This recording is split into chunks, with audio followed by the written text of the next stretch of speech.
Kajian hati. Tenangkan. Bunda. Langsung kita berikan kesempatan yuk. Bunda-bunda udah siap belum sih mau tanya? Tanya ya sama Hilman ya. Siapa bunda yang mau tanya boleh angkat tangannya. Silakan kita berikan kesempatan langsung saja. Bismillahirrahmanirrahim. Assalamualaikum warahmatullahi wabarakatuh. Waalaikumsalam warahmatullahi wabarakatuh. Ya, saya dengan Sarafi. Mungkin dulu orang kenal saya dengan Inem pelayan seksi. Di kehidupan saya mungkin ya Ustadz orang melihatnya indah ya, seperti di layar kaca gitu ya. Sepertinya baik-baik saja gitu ya. Tapi kadar Allah dengan perjalanan hidup saya, lalu saya menikah dan akhirnya saya bercerai. Sehingga saya punya anak yang harus saya urus dan akhirnya saya menjadi single parents, menjadi ayah sekaligus ibu buat anak saya. Jadi saya berjuang dari bawah sampai akhirnya saya membiayai hidup saya dan anak saya sendiri tanpa nafkah dari mantan suami. Dan akhirnya anak saya sekarang alhamdulillah sudah bisa kuliah, sudah dewasa dengan perjuangan yang luar biasa yang saya tuh sempat berjualan yang harus buka kap mobil gitu ya. Terus harus door to door. Yang pada saat itu mungkin orang taunya saya masih artis gitu ya. Ada gitu rasa, aduh gimana ya gitu orang lihat saya seperti ini gitu. Membawa-bawa baju, menawarkan baju ke orang-orang gitu ya. Agar saya bisa punya nafkah buat anak saya gitu kan ya. Nah dengan perjuangan seperti ini pertanyaan saya adalah sebagai seorang wanita, seorang ibu, single parents yang juga menjadi seorang ibu dan ayah. Di mata Allah itu seperti apa sih perjuangan seorang wanita seperti ini? Dia diberikan cobaan seperti ini karena memang dia punya kekuatan atau memang Allah pengen menguji karena pengen deket lagi gitu sama Allah. Gitu Ustadz pertanyaan saya. Pasti banyak sekali orang yang sudah kenal sosoknya Kak Sarah. Ya. Gimana sih rasanya pada saat itu harus berjuang sendirian gitu. Sementara mungkin orang taunya Kak Sarah itu kan artis gitu. Tapi di sisi lain harus pergi berjualan kayak gitu-gitu. Titik yang paling terendah tuh pada saat itu apa sih? Ya, saat itu sebenarnya saya sempat putus asa. Kita memang nggak boleh menyalahkan ketentuan sebenarnya yang sudah terjadi ya. Saat itu saya merasa, maaf Ustadz ya, kok Allah gini banget sih sama saya gitu lah. Di saat posisi kayak gini yang benar-benar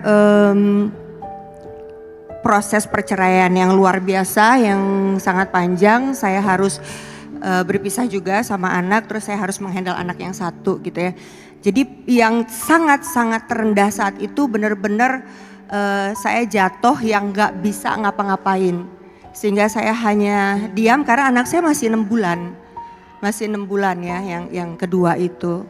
Jadi setelah saya minta pendapat kepada ahlinya, di situ saya baru bisa merenung. Saya merasa itu saya udah deh, saya tuh udah jelek banget, udah nggak bisa ngapa-ngapain.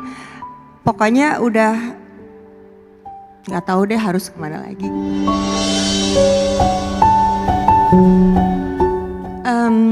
Kalau yang untuk yang satu itu saya udah bisa melewati proses gitu ya, bahwa semua ketentuan yang Allah kasih itu pasti baik gitu. Jadi saya pun sudah mencoba melapangkan hati bahwa oh ya udah Allah hanya menitipkan Aisyah buat kamu jaga, buat kamu besarkan, buat sebagai ladang pahala kamu. Sementara yang satu udah bukan tanggung jawab. Hanya bisa berdoa. Bunda. Kak Sarah, terima kasih sudah mampir di kajian hati. Sama-sama, A. Semoga apa yang tadi disampaikan, diceritakan jadi penguat untuk setiap hati, wabil khusus untuk semua single parent, single mom yang hari ini sedang berjuang untuk melewati semuanya. Perempuan itu mulia dan dimuliakan.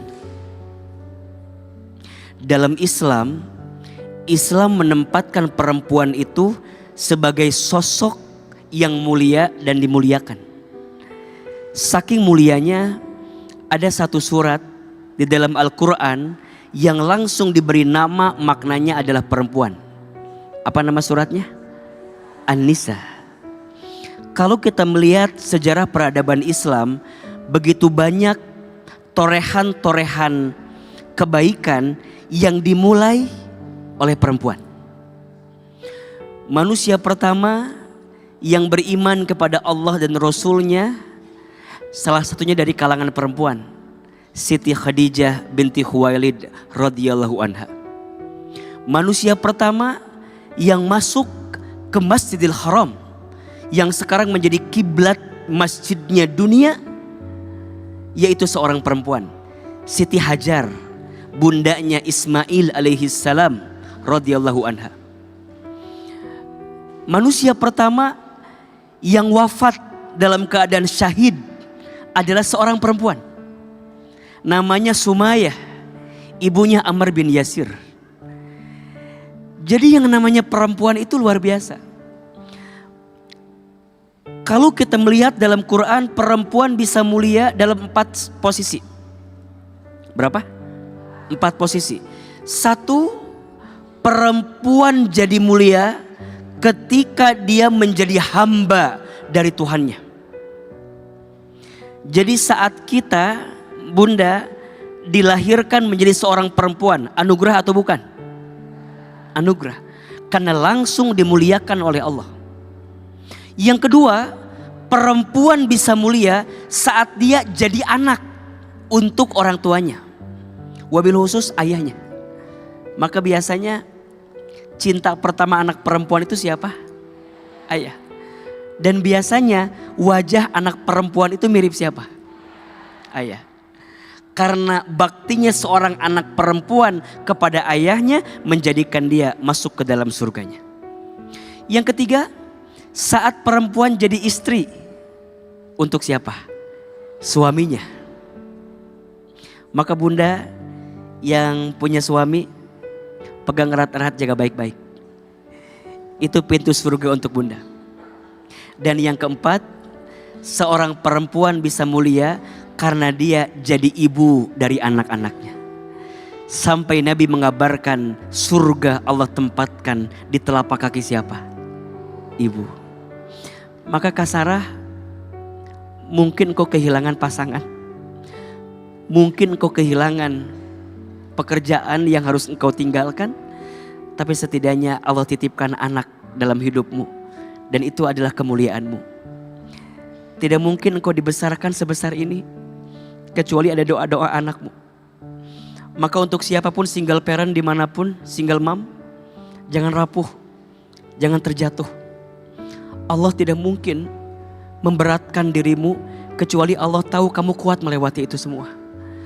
Dan catat hadis ini, kata Nabi SAW, barang siapa seorang istri kemudian dia bekerja mencari nafkah untuk keluarganya, karena posisi dia seorang single mom, tapi dia bekerja, dia capek cari nafkah keluarga, diibaratkan sampai wajahnya menghitam saking capeknya. Maka setiap lelahnya dia bekerja untuk mencukupi nafkah bagi keluarganya, cukuplah surga terbaik Allah siapkan untuk dirinya. Karena biasanya saat sendiri godaannya banyak kan? Cibirannya banyak, godaannya banyak, ujiannya banyak. Harus jadi perempuan yang tetap mulia dan dimuliakan. Jangan rendahkan dirimu walaupun engkau sendiri. Jangan pernah mengemis-ngemis dalam hidupmu walaupun engkau terasa butuh dengan semua itu. Karena saat engkau menjadi single mom, single parent mengurus anakmu, disitulah Allah siapkan kekuatan untuk dirimu. Hasbunallah wa ni'mal wakil, ni'mal maula wa ni'man nasir. Ini doa yang harus banyak dibaca oleh teman-teman saya yang single mom, biar makin kuat dan biar gak makin rapuh.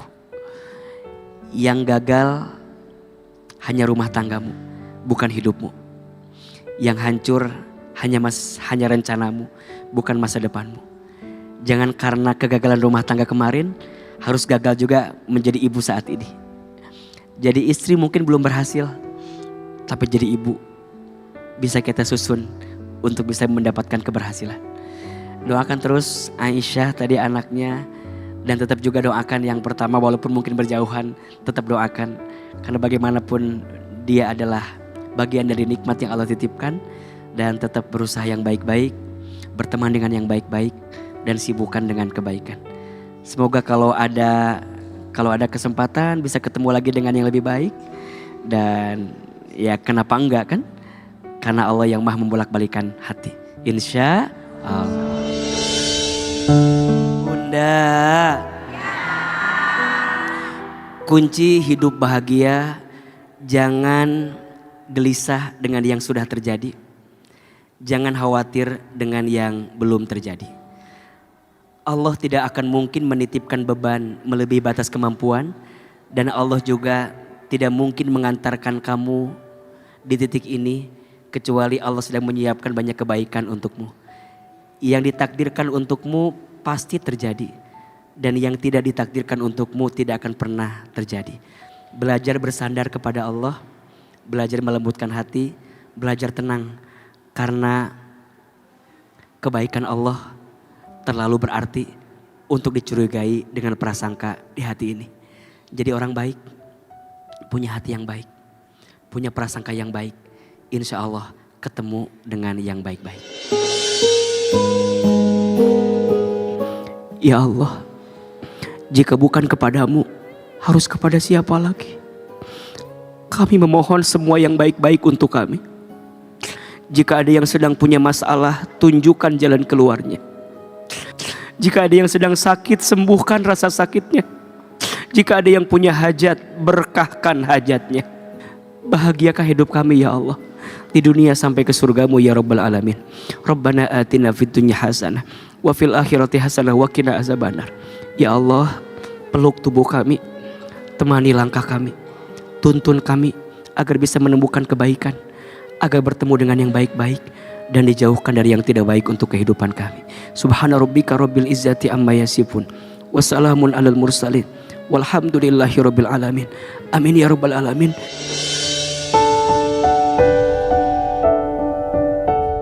Termasuk dosa besar adalah seseorang berprasangka buruk kepada saudaranya tanpa alasan yang jelas. Hadis riwayat Tabrani. Masya Allah pemirsa, semoga selalu dalam keadaan baik-baik saja. Insya Allah kita akan selalu berjumpa lagi dalam kajian hati. Menyenangkan. Assalamualaikum warahmatullahi wabarakatuh.